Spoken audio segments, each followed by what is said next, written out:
नमस्कार। खास खबर एक नज़र वेख रहे साडे सारे दर्शकों का निघा स्वागत। हर रोज़ की तरह असी खास खबर एक नज़र दे विच चर्चा करांगे अज दीयां सुर्खियां ते इस चर्चा दे विच शामिल होने दे लई माहिर मेहमान मौजूद साडे स्टूडियो दे विच मौजूद ने श्री जोगिंदर संधू जी। संधू साहब बहुत बहुत स्वागत है तुहाडा खास खबर एक नज़र। तो पहली खबर दे वल रुख करदे हां जो कि कोरोना वायरस के नाल जुड़ी हुई है। दिल्ली दे विच पिछले 24 घंटियां दे विच जिस तरह का वाधा वेखण नूं मिलिया, 1000 नवे कोरोना वायरस के जिहड़े मरीज़ ने उन्हां दे केस सामने आए ने। नाल दी नाल जे असीं चंडीगढ़ ते मोहाली की गल करिए, 12 नवे मरीज़ों के केस कोरोना वायरस नाल जिहड़े संक्रमित ने वो सामने आए ने।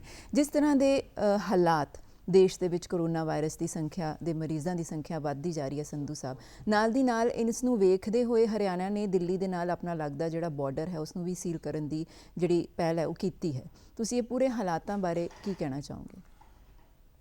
मैडम, देश विच जदों तो कोरोना शुरू होया तो पिछले कुछ दिनों तो जां आपां एक महीने तो समझ लीए कि वक्-वक् थावां दे उत्ते इहदे केसां दे विच बहुत ज़्यादा जिहड़ी गिनती है वो वधी है जी।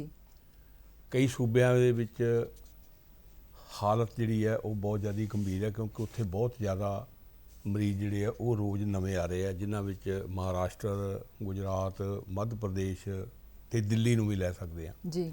दिल्ली की जिहड़ी तुसीं गल कीती है, कल उहदे विच 1024 मामले 24 घंटिया दे विच नवे जिहड़े सामने आए हैं, जबकि इस तो पहलां किसी भी दिन इन्ने मामले सामने नहीं आए। बिल्कुल। असीं देखते हैं कि जिहड़ी मामलिਆਂ की गिनती वध रही है उहदे पिछे की कारण है, क्यों गिनती इन्नी तेज़ी नाल जिहड़ी हुण वध रही है। जी। उहदे दो कारण है। एक तो यह है कि जदों लोगों की आवाजाही पहलां काफ़ी समय तक लोग जिहड़े लॉकडाउन दे विच रहे, करफ्यू दे विच रहे, आवाजाही जिहड़ी सी बिल्कुल बंद रही, किते किसी नूं आउण जाण दी खुੱਲ नहीं सी। अजे कि हुण भी 100% खुੱਲ नहीं है। जी। दिल्ली दे विच जिहड़ी मैट्रो आ वो अज भी नहीं चल रही, अंतरराष्ट्रीय उड़ाणां जिहड़ियां वो नहीं चल रही, घरेलू उड़ाणां जिहड़ियां वो बहुत घट चल रही ने, रेलां जिहड़ियां वो भी पूरी व्यवस्था के अनुसार नहीं चल रही, बसां भी बहुत घट चल रही ने। जे चल रही ने तो उन्हां दे विच जिहड़ी मुसाफरां की आवाजाही है वो बहुत घट है पहलां दे मुकाबले। पर फिर भी कुछ हरकत जिहड़ी है जिंदगी दे विच जिहड़ी पहलां एकदम रोक दी गई सी वो हरकत शुरू हुई है। एक कारण तो यह है कि जदों जिहड़े संक्रमित लोग है जिहड़े इस रोग तो पीड़ित है उन्हां दी आवाजाही एक दूजी जगह हुंदी है, जदों तक वो ट्रेस नहीं हुंदे, जदों तक उन्हां दी जांच नहीं हो जाती, उदों तक उन्हां नूं खुद नूं भी पता नहीं हुंदा कि सानूं ये रोग है या कि नहीं। इस करके उन्हां दी गिनती विच वाधा हो सकदा है। दूजा कारण की है? दूजा कारण यह है कि पहलां साडे कोल इन्नी समर्था नहीं सी रोज़ टैसट करन दी, बहुत गिनती के टैसट जिहड़े सी बहुत गिनती विच लोकां दी जांच हुंदी सी। हुण बहुत ज़्यादा पद्धर दे उत्ते जांच हो रही है ताकि छेती तो छेती जिहड़े कोरोना केस आ उन्हां दा पता लाया जा सके, उन्हां दे नाल नजिठिया जा सके ते देश नूं कोरोना तो मुक्त किया जा सके। इस संदर्भ दे विच क्योंकि दिल्ली बहुत ज़्यादा आबादी वाला शहर है, देश की राजधानी है, उत्थे बहुत सारी ਜਿਹੜੇ लोग उत्थे रहिंदे आ दिल्ली दे विच, उन्हां तो इलावा जिहड़ी बाहरों आवाजाही है पाबंदियां दे बावजूद भी लोग उत्थे बहुत ज़्यादा आउंदे जांदे है। इस करके इहो कारण है कि हरियाणा ने जिहड़ा अपना बार्डर है वो सील करन दी स्कीम बनाई है जां फैसला कीता है ताकि लोगों की आवाजाही जिहड़ी है इस पासे नूं ना होवे, क्योंकि आवाजाही नाल भी केस वधदे है ते हरियाणा ने आवाजाही जिहड़ी दिल्ली दे नाल वो रोकण दा फैसला करके ये कीता है कि किसी उस पासों कोई जिहड़े संक्रमित लोग है वो हरियाणा विच एंटर ना करन ताकि हरियाणा नूं कोई खतरा ना होवे। जदों आवाजाही रोकी गई सी, रेलां बसां की आवाजाही रोकी गई सी, लॉकडाउन लाया गया सी, करफ्यू लाया गया सी, तो उहदा मुख मकसद इहो ही सी, होर कोई मकसद नहीं सी कि लोकां नूं घरां दे विच बंद करके बिठाउणा है। उहदा मकसद यही सी कि लोग एक दूजी जगह ना जाणगे तां बीमारी अगे तो अगे नहीं फैलेगी। और हुण इस नज़रिए तो क्योंकि कुछ किते किते खुੱਲ भी दी जा रही है, फिर भी सरकार नूं जिहड़ी है अपने पद्धर दे उत्ते इस तरह दीयां पाबंदियां लाउणीਆਂ पैणगीਆਂ, इस तरह के फैसले करने पैणगे ताकि जिहड़े लोग संक्रमित है उन्हां दा पता लाया जा सके ते उस नूं अगे फैलण तो रोकिया जा सके। क्योंकि आपां रोज़ ये गल करदे हां कि अजे तक इसकी कोई सिक्केबंद दवाई जिहड़ी है वो आई नहीं, इहदा कोई टीका विकसित नहीं होया, कोई दवाई विकसित नहीं हुई कि जिहदे नाल ये जिहड़े लोग आ वो ठीक हो सकण। इस करके साडे कोल कोई होर हल रह नहीं जांदा, इहो ही हल है कि असीं आवाजाही नूं सीमित करिए ते जिहड़े लोग पीड़ित है उन्हां नूं छेती तो छेती लभ के उन्हां दा इलाज किया जाए ਤਾਂ ਜੋ ਦੇਸ਼ ਨੂੰ ਇਸ ਬਿਮਾਰੀ ਤੋਂ ਮੁਕਤ ਕੀਤਾ ਜਾ ਸਕੇ। ਜੀ, ਕੋਵਿਡ-19 ਦੀ ਖਬਰ ਨੂੰ ਹੀ ਅਸੀਂ ਅੱਗੇ ਵਧਾਉਂਦੇ ਹਾਂ। ਸੁਪਰੀਮ ਕੋਰਟ ਨੇ ਹੁਣ ਸਾਰੇ ਸੂਬਿਆਂ ਨੂੰ ਨਿਰਦੇਸ਼ ਜਾਰੀ ਕੀਤੇ ਨੇ ਕਿ ਜਿਹੜੇ ਪ੍ਰਵਾਸੀ ਮਜ਼ਦੂਰ ਕੋਵਿਡ-19 ਦੀ ਵਜ੍ਹਾ ਦੇ ਨਾਲ ਵੱਖਰੇ ਸੂਬਿਆਂ ਦੇ ਵਿੱਚ ਫਸੇ ਹੋਏ ਨੇ, ਸਾਰੇ ਸੂਬੇ ਜਿਹਨੇ ਉਹ ਸੁਨਿਸ਼ਚਿਤ ਕਰਨ ਕਿ ਉਹਨਾਂ ਨੂੰ ਮੁਫਤ ਖਾਣਾ ਤੇ ਰਿਹਾਇਸ਼ ਜਿਹੜੀ ਹੈ ਉਹ ਮੁਹੱਈਆ ਕਰਵਾਈ ਜਾਏ। ਸੁਪਰੀਮ ਕੋਰਟ ਦਾ ਇਹ ਵੱਡਾ ਫੈਸਲਾ ਮੰਨਦੇ ਹੋ ਤੁਸੀਂ? ਬਹੁਤ ਵੱਡਾ ਫੈਸਲਾ ਵੀ ਹੈ ਤੇ ਬਹੁਤ ਚੰਗਾ ਫੈਸਲਾ ਵੀ ਹੈ, ਜਾਂ ਮੌਕੇ ਅਨੁਸਾਰ ਫੈਸਲਾ ਵੀ ਹੈ। ਦੇਸ਼ ਦੇ ਵਿੱਚ ਕਰੋੜਾਂ ਮਜ਼ਦੂਰ, ਕਰੋੜਾਂ ਲੋਕ ਇਹੋ ਜਿਹੇ ਆ ਜਿਹੜੇ ਇੱਕ ਤੋਂ ਦੂਜੇ ਸੂਬੇ ਦੇ ਵਿੱਚ ਕੰਮ ਕਰਨ ਲਈ ਜਾਂਦੇ ਆ। ਉੱਥੇ ਉਹ ਆਰਜ਼ੀ ਤੌਰ ਤੇ ਰਹਿੰਦੇ ਆ, ਕੰਮ ਕਰਦੇ ਆ, ਆਪਣੇ ਘਰਾਂ ਨੂੰ ਆਉਂਦੇ ਆ, ਪਿੱਛੇ ਪਰਿਵਾਰ ਉਹਨਾਂ ਦੇ ਆਪਣੇ ਜਿੱਥੇ ਪੱਕੀਆਂ ਰਿਹਾਇਸ਼ਾਂ ਜਾਂ ਜਿੱਥੇ ਦੇ ਉਹ ਜੱਦੀ ਰਹਿਣ ਵਾਲੇ ਹੁੰਦੇ ਉੱਥੇ ਰਹਿੰਦੇ ਆ, ਪਰ ਆਪ ਉਹ ਆਰਜ਼ੀ ਤੌਰ ਤੇ ਉਹਨਾਂ ਥਾਵਾਂ ਤੇ ਕੰਮ ਕਰਦੇ ਆ। ਹੁਣ ਹੋਇਆ ਕੀ ਹੈ ਕਿ ਕਰੋਨਾ ਦੇ ਕਾਰਨ ਉਹਨਾਂ ਥਾਵਾਂ ਦੇ ਉੱਤੇ, ਬਲਕਿ ਸਾਰੇ ਸੂਬਿਆਂ ਦੇ ਵਿੱਚ ਹੀ ਜਿਹੜਾ ਕੰਮ ਆ ਬਹੁਤ ਬੁਰੀ ਤਰ੍ਹਾਂ ਨਾਲ ਪ੍ਰਭਾਵਿਤ ਹੋਇਆ। ਛੋਟੇ ਮੋਟੇ ਵੱਡੇ ਕਾਰੋਬਾਰ, ਦੁਕਾਨਾਂ, ਦੂਜੇ ਤੀਜੇ ਸਾਰਾ ਜਿਹੜਾ ਸੀ ਉਹ ਕੰਮ ਬੰਦ ਹੋ ਗਿਆ। ਮਜ਼ਦੂਰ ਜਿਹੜੇ ਉਹ ਵਿਹਲੇ ਹੋ ਗਏ। ਹੁਣ ਮਜ਼ਦੂਰਾਂ ਦੇ ਸਾਹਮਣੇ ਇੱਕ ਸਵਾਲ ਇਹ ਹੀ ਵੱਡਾ ਰਹਿ ਗਿਆ ਕਿ ਉਹ ਕਿਵੇਂ ਨਾ ਕਿਵੇਂ ਆਪਣੇ ਘਰਾਂ ਨੂੰ ਪਹੁੰਚਣ। ਜਦੋਂ ਸਰਕਾਰ ਨੇ ਜਿੰਨਾ ਚਿਰ ਪਾਬੰਦੀ ਲਾਈ ਰੱਖੀ ਹੈ ਉਹਨਾਂ ਚਿਰ ਮਜ਼ਦੂਰ ਵੀ ਡੱਕੇ ਰਹੇ, ਪਰ ਉਹਨਾਂ ਦੇ ਸਾਹਮਣੇ ਆਪਣੇ ਮਸਲੇ ਪੈਦਾ ਹੋ ਗਏ। ਰੋਜ਼ਗਾਰ ਦਾ ਮਸਲਾ ਤਾਂ ਸੀ, ਰੋਜ਼ਗਾਰ ਖੁੱਸ ਗਿਆ ਉਹਨਾਂ ਕੋਲ। ਰੋਟੀ ਦਾ ਮਸਲਾ ਉਹਨਾਂ ਦੇ ਸਾਹਮਣੇ ਪੈਦਾ ਹੋ ਗਿਆ। ਫਿਰ ਆਪਣੇ ਪਰਿਵਾਰ ਤੋਂ ਦੂਰ ਰਹਿਣ ਦਾ ਮਸਲਾ ਪੈਦਾ ਹੋ ਗਿਆ। ਤੇ ਉਹਨਾਂ ਸਾਰਿਆਂ ਵਿੱਚ ਇਸ ਗੱਲ ਦੇ ਵਾਸਤੇ ਜਿਹੜੀ ਸੀ ਉਹ ਤੇਜ਼ੀ ਜਿਹੜੀ ਉਹ ਪੈਦਾ ਹੋਣ ਲੱਗੀ ਕਿ ਕਿਵੇਂ ਨਾ ਕਿਵੇਂ ਉਹ ਆਪਣੇ ਘਰਾਂ ਦੇ ਵਿੱਚ ਪਹੁੰਚਣ। ਹੁਣ ਸਰਕਾਰ ਕੋਲ ਜਿਹੜੇ ਪ੍ਰਬੰਧ ਆ ਉਹ ਹਾਲ ਦੀ ਘੜੀ ਵੀ ਇੰਨੇ ਤਸੱਲੀ ਬਖਸ਼ ਨਹੀਂ ਹੈ ਕਿ ਉਹਨਾਂ ਨੂੰ ਜਲਦੀ ਤੋਂ ਜਲਦੀ ਪਹੁੰਚਾਇਆ ਜਾਵੇ। ਦੂਜੀ ਗੱਲ ਕਿ ਉਹਨਾਂ ਮਜ਼ਦੂਰਾਂ ਦੇ ਕੋਲ ਨਾ ਕੋਈ ਪੈਸਾ, ਕਿਉਂਕਿ ਰੁਜ਼ਗਾਰ ਬੰਦ ਹੋ ਗਏ ਉਹਨਾਂ ਕੋਲ, ਨਾ ਉਹਨਾਂ ਕੋਲ ਖਾਣ ਲਈ ਰੋਟੀ ਹੈ। ਬਹੁਤ ਸਾਰੀਆਂ ਮੰਦਭਾਗੀਆਂ ਘਟਨਾਵਾਂ ਜਿਹੜੀਆਂ ਉਹ ਪਿਛਲੇ ਦਿਨੀ ਨਜ਼ਰ ਆਈਆਂ। ਬਹੁਤ ਸਾਰੇ ਲੋਕਾਂ ਦੀ ਇਹਨਾਂ ਕਾਰਨਾਂ ਕਰਕੇ ਮੌਤ ਹੋ ਗਈ। ਗਰਮੀ ਕਰਕੇ ਮੌਤ ਹੋ ਗਈ, ਕੁਝ ਲੋਕਾਂ ਦੀ ਤੁਰੇ ਜਾਂਦਿਆਂ ਰਸਤੇ 'ਚ ਮੌਤ ਹੋ ਗਈ, ਰੇਲਵੇ ਟਰੈਕ ਦੇ ਉੱਤੇ ਲੋਕਾਂ ਦੀ ਮੌਤ ਹੋ ਗਈ, ਕੁਝ ਲੋਕਾਂ ਦੀ ਸੜਕਾਂ ਤੇ ਜਾਂਦਿਆਂ ਮੌਤ ਹੋ ਗਈ, ਸਟੇਸ਼ਨਾਂ ਉੱਤੇ ਮੌਤ ਹੋ ਗਈ।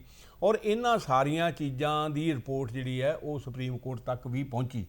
ਤਾਂ ਸੁਪਰੀਮ ਕੋਰਟ ਨੇ ਇਸ ਸੰਦਰਭ ਦੇ ਵਿੱਚ ਇਹ ਫੈਸਲਾ ਲਿਆ ਕਿ ਇੱਕ ਤਾਂ ਇਹਨਾਂ ਦੇ ਉੱਤੇ ਇਸ ਤਰ੍ਹਾਂ ਦੀ ਕੋਈ ਪਾਬੰਦੀ ਜਿਹੜੀ ਆ ਉਹ ਨਾ ਲਾਈ ਜਾਵੇ ਕਿ ਇਹਨਾਂ ਤੋਂ ਕਿਰਾਇਆ ਵਸੂਲਿਆ ਜਾਣਾ। ਉਹਨਾਂ ਨੂੰ ਚਾਹੇ ਬੱਸ ਰਾਹੀਂ ਉਹਨਾਂ ਦੇ ਆਪਣੇ ਘਰ ਭੇਜਿਆ ਜਾਣਾ, ਚਾਹੇ ਰੇਲ ਗੱਡੀ ਰਾਹੀਂ ਭੇਜਿਆ ਜਾਣਾ, ਉਹਨਾਂ ਨੂੰ ਮੁਫਤ ਭੇਜਿਆ ਜਾਣਾ ਚਾਹੀਦਾ, ਕਿਰਾਇਆ ਵਸੂਲਣਾ ਨਹੀਂ ਚਾਹੀਦਾ। ਦੂਜਾ ਇਹ ਹੈ ਕਿ ਜਦੋਂ ਤੱਕ ਉਹ ਆਪਣੇ ਘਰ ਨਹੀਂ ਪਹੁੰਚ ਜਾਂਦੇ ਉਦੋਂ ਤੱਕ ਉਹਨਾਂ ਦੇ ਰੋਟੀ ਪਾਣੀ ਦਾ ਪ੍ਰਬੰਧ ਵੀ ਕੀਤਾ ਜਾਣਾ ਚਾਹੀਦਾ ਹੈ।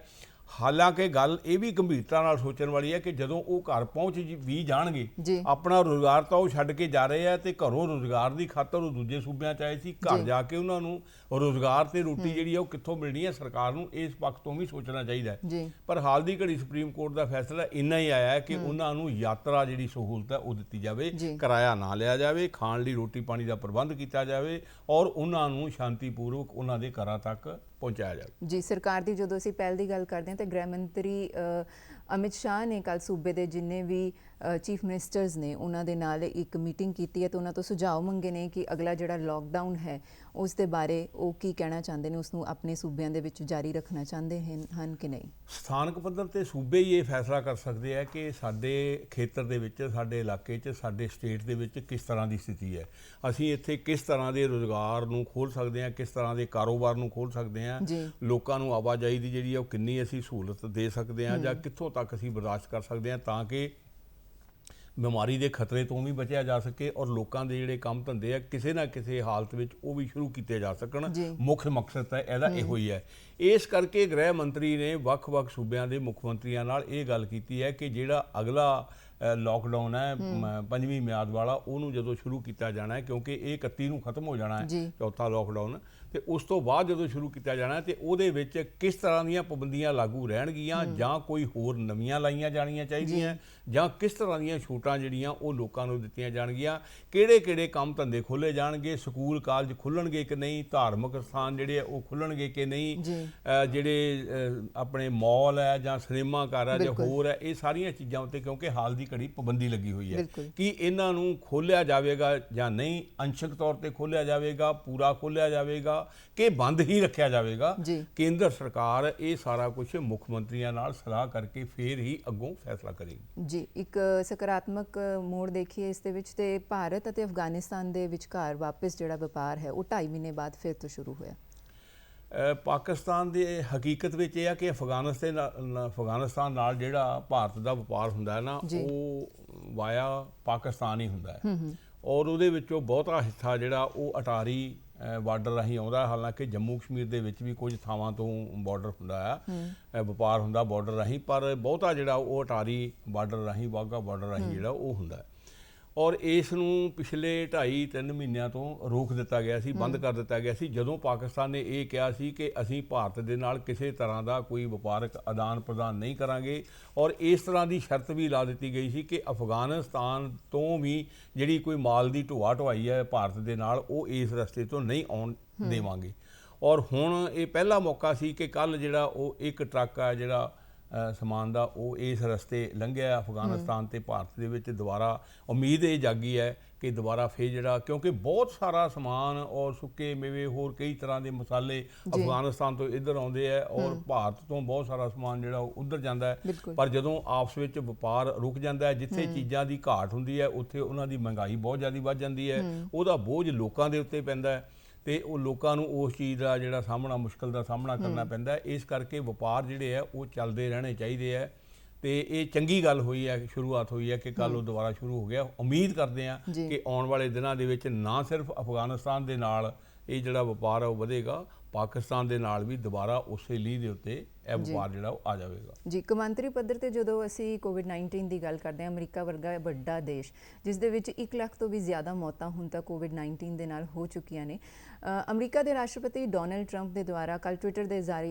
ਦੇ ਜ਼ਰੀਏ ਇਹ ਬਿਆਨ ਦਿੱਤਾ ਗਿਆ ਕਿ ਚੀਨ ਨੇ ਕੋਵਿਡ-19 ਕਰੋਨਾ ਵਾਇਰਸ ਇੱਕ ਇਹੋ ਜਿਹਾ ਤੋਹਫਾ ਹੈ ਜੋ ਦੁਨੀਆ ਨੂੰ ਦਿੱਤਾ। ਉਹਨਾਂ ਦੇ ਇਸ ਬਿਆਨ ਨੂੰ ਤੁਸੀਂ ਕਿਵੇਂ ਦੇਖਦੇ ਹੋ? ਇਹ ਤਾਂ ਮੈਡਮ ਹੁਣ ਦੀ ਗੱਲ ਨਹੀਂ ਹੈ, ਸ਼ੁਰੂ ਤੋਂ ਗੱਲ ਹੋ ਰਹੀ ਹੈ ਕਿ ਬਹੁਤ ਸਾਰੀ, ਕਿ ਸਾਰਾ ਕੁਝ ਜਿਹੜਾ ਇਹ ਵੁਹਾਨ ਦੇ ਵਿੱਚ ਪੈਦਾ ਹੋਇਆ ਔਰ ਉੱਥੋਂ ਹੀ ਇਹ ਜਿਹੜਾ ਵਾਇਰਸ ਹੈ ਉਹ ਦੁਨੀਆ ਭਰ ਦੇ ਵਿੱਚ ਫੈਲਿਆ। ਸਭ ਤੋਂ ਪਹਿਲਾਂ ਵੁਹਾਨ ਦੇ ਵਿੱਚ, ਚੀਨ ਦੇ ਸ਼ਹਿਰ ਵਿੱਚ, ਉੱਥੇ ਪੈਦਾ ਹੋਇਆ ਔਰ ਉਸ ਤੋਂ ਅੱਗੇ ਇਹ ਦੁਨੀਆ ਦੇ ਵਿੱਚ ਫੈਲਿਆ। ਹਾਲਾਂਕਿ ਚੀਨ ਨੇ ਆਪਣੇ ਦੇਸ਼ ਦੇ ਵਿੱਚ ਇਸ ਦੇ ਉੱਤੇ ਕਾਬੂ ਪਾ ਲਿਆ, ਪਰ ਬਾਕੀ ਦੁਨੀਆ ਦੇ ਜਿਹੜੇ ਦੇਸ਼ ਹੈ ਉਹਨਾਂ ਨੂੰ ਅਜੇ ਤੱਕ ਇਸ ਦਾ ਕੋਈ ਤੋੜ ਬਿਮਾਰੀ ਦਾ ਨਹੀਂ ਲੱਭ ਰਿਹਾ।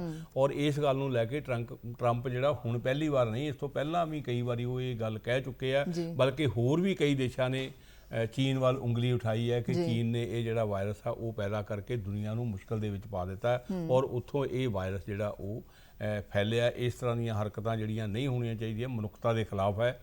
ਔਰ ਜੇ ਚੀਨ ਨੇ ਇਸ ਤਰ੍ਹਾਂ ਦੀ ਕੋਈ ਹਰਕਤ ਕੀਤੀ ਹੈ, ਸੱਚਮੁੱਚ ਕੀਤੀ ਹੈ, ਤਾਂ ਬਹੁਤ ਉਹ ਮੰਦਭਾਗੀ ਗੱਲ ਹੈ। ਪਰ ਹਜੇ ਤੱਕ ਇਸ ਸੰਬੰਧ ਵਿੱਚ ਨਾ ਤਾਂ ਕੋਈ ਪੁਖਤਾ ਉਹਦੇ ਨਾਲ ਗੱਲਬਾਤ ਕੀਤੀ ਜਾ ਸਕੀ ਹੈ, ਨਾ ਉਹਦੇ ਕੋਲ ਸਿਰਫ ਜ਼ਬਾਨੀ ਕਲਾਮੀ ਜਿਹੜਾ ਵਿਰੋਧ ਹੈ ਵੱਖ-ਵੱਖ ਦੇਸ਼ਾਂ ਨੇ, ਵੱਖ-ਵੱਖ ਦੇਸ਼ਾਂ ਦੇ ਮੁਖੀਆਂ ਨੇ ਉਹ ਜ਼ਰੂਰ ਉਠਾਇਆ ਹੈ ਕਿ ਇਸ ਸੰਬੰਧ ਦੇ ਵਿੱਚ ਉਮੀਦ ਕਰਦੇ ਆ ਵੀ ਕੋਈ ਕਾਰਵਾਈ ਵੀ ਕੀਤੀ ਜਾਏਗੀ ਜਾਂ ਇਸ ਸੰਬੰਧ ਦੇ ਵਿੱਚ ਕਿਸ ਤਰ੍ਹਾਂ ਦੀ ਅਗਲੀ ਕਾਰਵਾਈ ਜਿਹੜੀ ਉਹ ਹੋਵੇਗੀ। ਜੀ, ਅਗਲੀ ਖਬਰ ਦੇ ਵੱਲ ਅਸੀਂ ਰੁਖ ਕਰਦੇ ਹਾਂ। ਭਾਰਤ ਦੇ ਵਿਦੇਸ਼ ਮੰਤਰਾਲੇ ਦੇ ਵੱਲੋਂ ਇਹ ਬਿਆਨ ਜਾਰੀ ਕੀਤਾ ਗਿਆ ਹੈ ਕਿ ਭਾਰਤ ਅਤੇ ਚੀਨ ਦੇ ਵਿਚਕਾਰ ਜਿਹੋ ਜਿਹਾ ਸਰਹੱਦੀ ਤਣਾਅ ਚੱਲ ਰਿਹਾ ਹੈ, ਉਸ ਨੂੰ ਲੈ ਕੇ ਦੋਨੋਂ ਦੇਸ਼ ਆਪਣੇ ਆਪਸੀ ਗੱਲਬਾਤ ਅਤੇ ਸੰਪਰਕ ਵਿੱਚ ਨੇ। ਜਿੱਥੇ ਤੱਕ ਡੋਨਲਡ ਟਰੰਪ ਜਿਹੜੇ ਕਿ ਅਮਰੀਕਾ ਦੇ ਰਾਸ਼ਟਰਪਤੀ ਨੇ, ਉਹਨਾਂ ਨੇ ਜਿਹੜੀ ਮਧਿਅਸਥਤਾ ਦੀ ਗੱਲ ਸੁਝਾਈ ਹੈ, ਇਸ ਤੋਂ ਭਾਰਤ ਨੇ ਇਨਕਾਰ ਕੀਤਾ ਹੈ। ਭਾਰਤ ਤੇ ਚੀਨ ਦੇ ਸੰਬੰਧ ਜਿਹੜੇ ਆ ਉਹ ਬਹੁਤ ਸ਼ੁਰੂ ਤੋਂ ਹੀ ਅੱਛੇ ਨਹੀਂ ਰਹੇ, ਬਹੁਤ ਜ਼ਿਆਦਾ ਵਧੀਆ ਨਹੀਂ ਰਹੇ। ਜਦੋਂ 1962 ਦੇ ਵਿੱਚ ਭਾਰਤ ਦੇ ਨਾਲ ਚੀਨ ਦੀ ਜੰਗ ਹੋਈ ਸੀ, ਉਸ ਵੇਲੇ ਤੋਂ ਲੈ ਕੇ ਔਰ ਕਾਫੀ ਸਾਰਾ ਇਲਾਕਾ ਜਿਹੜਾ ਸੀ ਸਾਡਾ, ਉਹਦੇ ਉੱਤੇ ਚੀਨ ਨੇ ਕਬਜ਼ਾ ਕਰ ਲਿਆ ਔਰ ਉਸ ਤੋਂ ਬਾਅਦ ਵੀ ਸਾਡੇ ਸੰਬੰਧ, ਹਾਲਾਂਕਿ ਸਾਡਾ ਉਹਦੇ ਨਾਲ ਆਦਾਨ ਪ੍ਰਦਾਨ ਹੁੰਦਾ ਰਿਹਾ, ਵਪਾਰਕ ਲੈਣ ਦੇਣ ਹੁੰਦਾ ਰਿਹਾ, ਆਵਾਜਾਈ ਵੀ ਸਾਡੀ ਹੁੰਦੀ ਰਹੀ, ਬਹੁਤ ਸਾਰਾ ਜਿਹੜਾ ਨਿਵੇਸ਼ ਹੈ ਉਹ ਵੀ ਚੀਨ ਨੇ ਸਾਡੇ ਦੇਸ਼ ਵਿੱਚ ਕੀਤਾ, ਸਾਡੇ ਦੇਸ਼ ਦਾ ਕਾਰੋਬਾਰ ਉਹਦੇ ਨਾਲ ਹੋਇਆ, ਚੱਲਦਾ ਰਿਹਾ ਸਾਰਾ ਕੁਝ ਨਾਲੋਂ ਨਾਲ। ਪਰ ਨਾਲੋਂ ਨਾਲ ਸਰਹੱਦ ਦੇ ਉੱਤੇ ਜਿਹੜਾ ਤਣਾਅ ਉਹ ਵੀ ਚੱਲਦਾ ਰਿਹਾ ਔਰ ਇਹ ਰਹਿ ਕੇ ਚੱਲਦਾ ਰਿਹਾ। ਕਦੀ 6 ਮਹੀਨੇ ਸਾਲ ਬਾਅਦ ਫਿਰ ਸ਼ੁਰੂ ਹੋ ਜਾਂਦਾ ਹੈ, ਉਸ ਤੋਂ ਬਾਅਦ ਕੁਛ ਚਿਰ ਰੁਕ ਜਾਂਦਾ ਹੈ, ਫਿਰ ਸ਼ੁਰੂ ਹੋ ਜਾਂਦਾ। ਹੁਣ ਮੌਜੂਦਾ ਸਮੇਂ ਦੇ ਵਿੱਚ ਵੀ 3-4 ਥਾਵਾਂ ਦੇ ਉੱਤੇ ਜਿਹੜੀ ਭਾਰਤੀ ਫੌਜ ਤੇ ਚੀਨ ਦੀ ਫੌਜ ਆ ਉਹ ਆਮਣੋ ਸਾਹਮਣੇ ਆ। ਲਦਾਖ ਦੇ ਵਿੱਚ ਮਾਮਲਾ ਕਾਫੀ ਗੰਭੀਰ ਹੈ, ਜਿੱਥੇ ਭਾਰਤ ਵੱਲੋਂ ਇਹ ਦੋਸ਼ ਲਾਇਆ ਗਿਆ ਸੀ ਚੀਨ ਦੇ ਉੱਤੇ ਕਿ ਉਹਨਾਂ ਨੇ ਆਪਣੀਆਂ ਜਿਹੜੀਆਂ ਚੌਕੀਆਂ, ਚੈੱਕ ਪੋਸਟਾਂ ਉਹ ਜਿਹੜੀ ਉਹਨਾਂ ਦੀ ਪਿਛਲੇ ਮਹੀਨੇ ਜਿੱਥੇ ਪੋਜੀਸ਼ਨ ਸੀ ਫਰਵਰੀ ਦੇ ਮਾਰਚ ਦੇ ਵਿੱਚ ਜਿੱਥੇ ਪੋਜੀਸ਼ਨ ਸੀ, ਉੱਥੋਂ ਬਦਲ ਕੇ ਉਹਨਾਂ ਨੂੰ ਕਾਫੀ ਅੱਗੇ ਲੈ ਆਂਦਾ ਗਿਆ। ਇਸ ਕਾਰਨ ਕਰਕੇ ਦੋਹਾਂ ਦੇਸ਼ਾਂ ਦੇ ਵਿੱਚ ਤਣਾਅ ਪੈਦਾ ਹੋ ਗਿਆ। ਭਾਰਤ ਨੇ ਕਾਫੀ ਗਰਮ ਜਿਹੜੇ ਤੇਵਰ ਆ ਉਹ ਦਿਖਾਏ ਆ, ਤਿੱਖੇ ਤੇਵਰ ਦਿਖਾਏ ਆ ਔਰ ਚੀਨ ਨੂੰ ਇਹ ਗੱਲ ਸੰਦੇਸ਼ ਜਿਹੜਾ ਕਨਵੇ ਕੀਤਾ ਹੈ ਕਿ ਕਿਸੇ ਵੀ ਤਰ੍ਹਾਂ ਨਾਲ ਇਸ ਚੀਜ਼ ਨੂੰ ਬਰਦਾਸ਼ਤ ਨਹੀਂ ਕੀਤਾ ਜਾਏਗਾ। ਇਸ ਦੌਰਾਨ ਅਮਰੀਕੀ ਸਦਰ ਟਰੰਪ ਨੇ ਇਸ ਵਿਚੋਲਗੀ ਦੀ ਪੇਸ਼ਕਸ਼ ਕੀਤੀ ਹੈ ਵੀ ਜੇ ਚੀਨ ਤੇ ਭਾਰਤ ਚਾਹੁਣ ਤਾਂ ਉਹ ਇਸ ਮਾਮਲੇ ਦੇ ਵਿੱਚ ਵਿਚੋਲਗੀ ਕਰਨ ਲਈ ਤਿਆਰ ਹੈ, ਜਿਸ ਤੋਂ ਭਾਰਤ ਨੇ ਸਾਫ਼ ਇਨਕਾਰ ਕਰ ਦਿੱਤਾ ਹੈ ਕਿ ਸਾਨੂੰ ਕਿਸੇ ਵਿਚੋਲਗੀ ਦੀ ਹਾਲ ਦੀ ਘੜੀ ਲੋੜ ਨਹੀਂ ਹੈ। ਅਸੀਂ ਆਪਣੇ ਪੱਧਰ ਦੇ ਉੱਤੇ ਸਾਡੀ ਗੱਲਬਾਤ ਜਾਰੀ ਹੈ ਔਰ ਅਸੀਂ ਇਸ ਮਾਮਲੇ ਨੂੰ ਆਪਣੇ ਪੱਧਰ ਦੇ ਉੱਤੇ ਸੁਲਝਾ ਲਵਾਂਗੇ ਔਰ ਇਹ ਜਿਹੜਾ ਸਾਡੇ ਵਿੱਚ ਵਿਵਾਦ ਪੈਦਾ ਹੋਇਆ ਸਰਹੱਦ ਦੇ ਉੱਤੇ ਇਹਨੂੰ ਅਸੀਂ ਹੱਲ ਕਰ ਲਵਾਂਗੇ। ਅਗਲੀ ਖਬਰ ਦੇ ਵੱਲ ਅਸੀਂ ਰੁਕ ਕਰਦੇ ਹਾਂ। ਕਸ਼ਮੀਰ ਦੇ ਪੁਲਵਾਮਾ ਇਲਾਕੇ ਦੇ ਵਿੱਚ ਕੱਲ੍ਹ ਸੁਰੱਖਿਆ ਬਲਾਂ ਨੇ ਇੱਕ ਵੱਡੀ ਵਾਰਦਾਤ ਜਿਹੜੀ ਸੀ ਉਸ ਨੂੰ ਨਾਕਾਮ ਕੀਤਾ ਹੈ। ਕਾਰ ਦੇ ਵਿੱਚੋਂ 45 ਕਿਲੋ ਤੋਂ ਵੀ ਜ਼ਿਆਦਾ ਜਿਹੜੀ RDX ਹੈ ਉਹ ਬਰਾਮਦ ਕੀਤੀ ਗਈ। ਇਸ ਘਟਨਾ ਬਾਰੇ ਪੜ੍ਹ ਕੇ ਸੁਣ ਕੇ ਜਾਂ ਜਿਹੜਾ RDX ਬਰਾਮਦ ਹੋਇਆ ਜਿਸ ਢੰਗ ਦੇ ਨਾਲ ਉਹਨੂੰ ਸੁਰੱਖਿਆ ਮਾਹਰਾਂ ਨੇ ਜ਼ਾਇਆ ਕੀਤਾ ਹੈ ਔਰ ਪਤਾ ਲੱਗਿਆ ਕਿ ਇਹਨਾਂ 45 ਕਿਲੋ ਜਿਹੜਾ RDX ਉੱਥੋਂ ਬਰਾਮਦ ਹੋਇਆ ਉਹਦੇ ਨਾਲ ਉਹ ਘਟਨਾ ਜਿਹੜੀ ਆ ਉਹ ਯਾਦ ਆ ਗਈ ਪੁਲਵਾਮਾ ਦੇ ਵਿੱਚ ਜਦੋਂ ਪਿਛਲੇ ਸਾਲ ਫਰਵਰੀ ਵਿੱਚ ਉੱਥੇ ਇਸੇ ਤਰ੍ਹਾਂ ਨਾਲ ਇੱਕ ਕਾਫਲੇ ਦੇ ਉੱਤੇ ਹਮਲਾ ਕੀਤਾ ਗਿਆ ਸੀਗਾ ਔਰ ਜਿਹਦੇ ਵਿੱਚ 40 ਸੁਰੱਖਿਆ ਜਵਾਨ ਜਿਹੜੇ ਆ ਭਾਰਤ ਦੇ ਸ਼ਹੀਦ ਹੋ ਗਏ ਸੀ। ਉਸੇ ਤਰ੍ਹਾਂ ਦੀ ਗੱਲ ਜਿਹੜੀ ਆ ਉਹ ਹੁਣ ਵੀ ਹੋ ਸਕਦੀ ਸੀ ਜੇ ਸਮਾਂ ਰਹਿੰਦਿਆਂ ਸੁਰੱਖਿਆ ਫੋਰਸਾਂ ਜਿਹੜੀਆਂ ਉਹ ਇਸ ਸਾਜ਼ਿਸ਼ ਨੂੰ ਇਸ ਨੂੰ ਨਾਕਾਮ ਨਾ ਕਰਦੀਆਂ ਅਸਫਲ ਨਾ ਬਣਾਉਂਦੀਆਂ ਮੌਕੇ ਸਿਰ ਉਹਨੂੰ ਰੋਕ ਦਿੱਤਾ ਗਿਆ। ਹੁਣ ਇਹ ਜਿਹੜੀਆਂ ਸਾਰੀਆਂ ਵਾਰਦਾਤਾਂ ਹੋ ਰਹੀਆਂ ਇਹਨਾਂ ਦੀਆਂ ਤਾਰਾਂ ਤੇ ਜੁੜਦੀਆਂ ਪਾਕਿਸਤਾਨ ਦੇ ਨਾਲ ਔਰ ਜਿਹੜੀਆਂ ਕੁਝ ਅੱਤਵਾਦੀ ਜਥੇਬੰਦੀਆਂ ਜਿਨ੍ਹਾਂ ਨੂੰ ਪਾਕਿਸਤਾਨ ਵੱਲੋਂ ਸ਼ਹਿ ਦਿੱਤੀ ਜਾਂਦੀ ਹੈ ਵਾਰ-ਵਾਰ ਉਹਨਾਂ ਨੂੰ ਹੱਲਾਸ਼ੇਰੀ ਦਿੱਤੀ ਜਾਂਦੀ ਹੈ ਉਹਨਾਂ ਦੀ ਮਾਲੀ ਮਦਦ ਵੀ ਕੀਤੀ ਜਾਂਦੀ ਹੈ ਗੋਲੀ ਸਿੱਕਾ ਅਸਲਾ ਬਰੂਦ ਜਿਹੜਾ ਉਹਨਾਂ ਨੂੰ ਉਹ ਵੀ ਪਹੁੰਚਾਇਆ ਜਾਂਦਾ ਹੈ ਔਰ ਇਸ ਢੰਗ ਦੇ ਨਾਲ ਭਾਰਤ ਦੇ ਵਿੱਚ ਗੜਬੜ ਫੈਲਾਉਣ ਦੀਆਂ ਕੋਸ਼ਿਸ਼ਾਂ ਕੀਤੀਆਂ ਜਾ ਰਹੀਆਂ ਕਤਲੋਗਾਰਤ ਫੈਲਾਉਣ ਦੀਆਂ ਕੋਸ਼ਿਸ਼ਾਂ ਕੀਤੀਆਂ ਜਾ ਰਹੀਆਂ। ਜਦੋਂ ਤੱਕ ਭਾਰਤ ਤੇ ਪਾਕਿਸਤਾਨ ਦੇ ਸਬੰਧ ਸੁਖਾਵੇਂ ਨਹੀਂ ਹੋਣਗੇ ਜਾਂ ਜਦੋਂ ਤੱਕ ਪਾਕਿਸਤਾਨ ਨੂੰ ਸੁਮੱਤ ਨਹੀਂ ਆ ਜਾਂਦੀ ਉਦੋਂ ਤੱਕ ਇਹੋ ਜਿਹੀਆਂ ਘਟਨਾਵਾਂ ਤੋਂ ਇਨਕਾਰ ਨਹੀਂ ਕੀਤਾ ਜਾ ਸਕਦਾ ਤੇ ਭਾਰਤੀ ਸੁਰੱਖਿਆ ਫੋਰਸਾਂ ਨਾਲ ਦੀ ਨਾਲ ਭਾਰਤ ਸਰਕਾਰ ਨੂੰ ਇਹਦੇ ਬਾਰੇ ਹਮੇਸ਼ਾ ਵਾਸਤੇ ਪੱਕੇ ਤੌਰ ਤੇ ਚੌਕਸੀ ਰੱਖਣੀ ਪਏਗੀ। ਅਗਲੀ ਖਬਰ ਦੇ ਵੱਲ ਅਸੀਂ ਰੁਕ ਕਰਦੇ ਹਾਂ। ਪੰਜਾਬ ਅਤੇ ਹਰਿਆਣਾ ਦੇ ਵਿੱਚ ਹਾਈ ਅਲਰਟ ਜਾਰੀ ਕੀਤਾ ਗਿਆ ਹੈ। ਜਿਸ ਤਰ੍ਹਾਂ ਦੀ ਟਿੱਡੀ ਦਲ ਦੀਆਂ ਹਮਲੇ ਦੀ ਸੰਭਾਵਨਾਵਾਂ ਇਹ ਦੋਨੋਂ ਸੂਬਿਆਂ ਦੇ ਵਿੱਚ ਹੁਣ ਬਣਦੀਆਂ ਆ ਰਹੀਆਂ ਨੇ ਰਾਜਸਥਾਨ ਦੇ ਵੱਲੋਂ ਮੌਜੂਦਾ ਹਾਲਾਤ ਜਿਹੜੇ ਬਣ ਰਹੇ ਨੇ ਕੀ ਕਹਿਣਾ ਚਾਹੋਗੇ? ਟਿੱਡੀ ਦਲ ਦਾ ਮੈਡਮ 2-3 ਮਹੀਨੇ ਪਹਿਲਾਂ ਵੀ ਜਿਹੜਾ ਉਹ ਹਮਲਾ ਹੋਇਆ ਸੀਗਾ ਔਰ ਇਹਦੇ ਨਾਲ ਪਾਕਿਸਤਾਨ ਵਿੱਚ ਵੀ ਹਾਲਾਂਕਿ ਪਾਕਿਸਤਾਨ ਵੱਲੋਂ ਟਿੱਡੀ ਦਲ ਜਿਹੜਾ ਉਹ ਭਾਰਤ ਵੱਲ ਆਇਆ ਹੁਣ ਇਸ ਵਾਰ ਫਿਰ ਜਿਹੜਾ ਉਹ ਪਾਕਿਸਤਾਨ ਵੱਲੋਂ ਹੀ ਆਇਆ ਭਾਰਤ ਦੇ ਵਿੱਚ ਔਰ ਹਰਿਆਣਾ ਤੇ ਪੰਜਾਬ ਦੇ ਵਿੱਚ ਉਹਦੇ ਨਾਲ ਬਹੁਤ ਸਾਰੀਆਂ ਫਸਲਾਂ ਜਿਹੜੀਆਂ ਉਹਨਾਂ ਦਾ ਨੁਕਸਾਨ ਹੋ ਸਕਦਾ ਹੈ। ਜਿਹੜੀਆਂ ਵੇਲਾਂ ਵਾਲੀਆਂ ਫਸਲਾਂ ਪੱਤੇ ਵਾਲੀਆਂ ਫਸਲਾਂ ਖਾਸ ਕਰਕੇ ਟਿੱਡੀ ਦਲ ਜਿਹੜਾ ਉਹਨਾਂ ਨੂੰ ਜ਼ਿਆਦਾ ਨੁਕਸਾਨ ਕਰਦਾ ਹੈ ਔਰ ਪੰਜਾਬ ਦੇ ਵਿੱਚ ਜਿਹੜੇ ਖੇਤੀਬਾੜੀ ਮਹਿਕਮੇ ਦੇ ਅਧਿਕਾਰੀ ਹੈ ਸਰਕਾਰ ਹੈ ਉਹ ਇਸ ਗੱਲ ਪ੍ਰਤੀ ਪੂਰੀ ਤਰ੍ਹਾਂ ਨਾਲ ਚੌਕਸ ਹੈ। ਲੋਕਾਂ ਨੂੰ ਵੀ ਅਲਰਟ ਕੀਤਾ ਗਿਆ ਔਰ ਜਿਹੜੇ ਖੇਤਰਾਂ ਦੇ ਵਿੱਚ ਹਰਿਆਣਾ ਦੇ ਵਿੱਚ ਉਸਨੇ ਦਾਖਲ ਹੋਇਆ ਟਿੱਡੀ ਦਲ ਉੱਥੇ ਲੋਕ ਉਹਨੂੰ ਭਜਾਉਣ ਦੀ ਕੋਸ਼ਿਸ਼ ਕਰ ਰਹੇ। ਇੱਕ ਇਸ ਤਰ੍ਹਾਂ ਦੀ ਬਿਮਾਰੀ ਹੈ ਜਿਹਦਾ ਅਗਾਊਂ ਤੌਰ ਦੇ ਉੱਤੇ ਕੋਈ ਪ੍ਰਬੰਧ ਨਹੀਂ ਕੀਤਾ ਜਾ ਸਕਦਾ। ਜਿਸ ਵੇਲੇ ਇਹ ਆਫਤ ਵੱਧਦੀ ਹੈ ਜਾਂ ਫਸਲਾਂ ਦੇ ਉੱਤੇ ਹਮਲਾ ਕਰਦੀ ਹੈ ਉਸ ਵੇਲੇ ਹੀ ਸਰਕਾਰ ਨੂੰ ਪਤਾ ਲੱਗਦਾ ਹੈ ਕਿ ਇਹ ਇਸ ਤਰ੍ਹਾਂ ਦਾ ਹਮਲਾ ਹੋਇਆ ਤੇ ਇਸ ਤੋਂ ਕਿਸ ਤਰ੍ਹਾਂ ਨਾਲ ਬਚਾਅ ਕਰਨਾ ਹੈ। ਕਿਸਾਨ ਮਿਲ ਕੇ ਨਾਲ ਸਰਕਾਰ ਮਿਲ ਕੇ ਉਸ ਤੋਂ ਬਚਾਅ ਦੇ ਪ੍ਰਬੰਧ ਕਰਦੇ। ਹੁਣ ਵੀ ਇਸੇ ਤਰ੍ਹਾਂ ਕੀਤਾ ਜਾ ਰਿਹਾ ਕਿ ਕਿਤੇ ਕੁਝ ਕੀਟਨਾਸ਼ਕ ਦਵਾਈਆਂ ਦਾ ਇੰਤਜ਼ਾਮ ਕੀਤਾ ਜਾ ਰਿਹਾ ਕਿ ਉਹ ਛਿੜਕਾ ਕੇ ਇਹਨੂੰ ਭਜਾਇਆ ਜਾਵੇ ਕਿਤੇ ਉਹਨੂੰ ਸ਼ੋਰ ਸ਼ਰਾਬਾ ਕਰਕੇ ਰੌਲਾ ਰੱਪਾ ਪਾ ਕੇ ਥਾਲੀਆਂ ਬਾਲਟੀਆਂ ਪੀਪੇ ਖੜਕਾ ਕੇ ਉਹਨੂੰ ਉਡਾਉਣ ਦੀ ਭਜਾਉਣ ਦੀ ਕੋਸ਼ਿਸ਼ ਕੀਤੀ ਜਾਂਦੀ ਤਾਂ ਕਿ ਉਹ ਅੱਗੇ ਤੋਂ ਅੱਗੇ ਚਲਾ ਜਾਵੇ।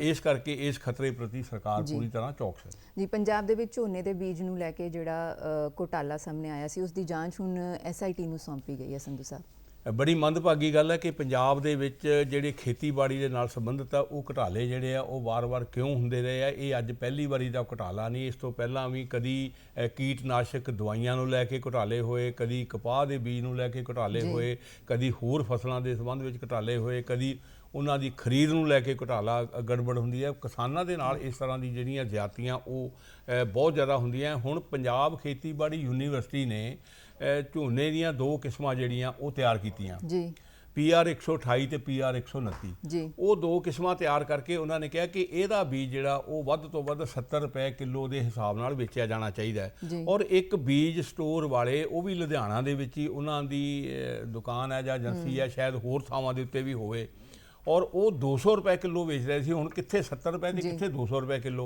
ਉਹ ਬਹੁਤ ਸਾਰਾ ਬੀਜ ਜਿਹੜਾ ਉੱਥੋਂ ਬਰਾਮਦ ਹੋਇਆ। ਸਰਕਾਰ ਨੂੰ ਇਸ ਸੰਬੰਧ ਦੇ ਵਿੱਚ ਕੁਝ ਸਖਤ ਫੈਸਲੇ ਚੁੱਕਣੇ ਪੈਣਗੇ ਕਿ ਇਸ ਤਰ੍ਹਾਂ ਦੇ ਨਾਲ ਕਿਸਾਨਾਂ ਦਾ ਨੁਕਸਾਨ ਜਿਹੜਾ ਉਹ ਨਾ ਹੋਵੇ ਜੀ। ਖਬਰਾਂ ਦਾ ਸਿਲਸਿਲਾ ਜਿਹੜਾ ਹੈ ਹੁਣ ਖਾਸ ਖਬਰ ਇੱਕ ਨਜ਼ਰ ਦੇ ਵਿੱਚ ਇੱਥੇ ਹੀ ਸਮਾਪਤ ਹੁੰਦਾ ਹੈ। ਸੰਧੂ ਸਾਹਿਬ ਤੁਸੀਂ ਸਮੇਂ ਕੱਢ ਕੇ ਸਾਡੇ ਸਟੂਡੀਓ ਦੇ ਵਿੱਚ ਆਏ ਮਹੱਤਵਪੂਰਨ ਜਾਣਕਾਰੀ ਸਾਡੇ ਨਾਲ ਸਾਂਝੀ ਕੀਤੀ ਤੁਹਾਡਾ ਬਹੁਤ ਬਹੁਤ ਧੰਨਵਾਦ। ਧੰਨਵਾਦ।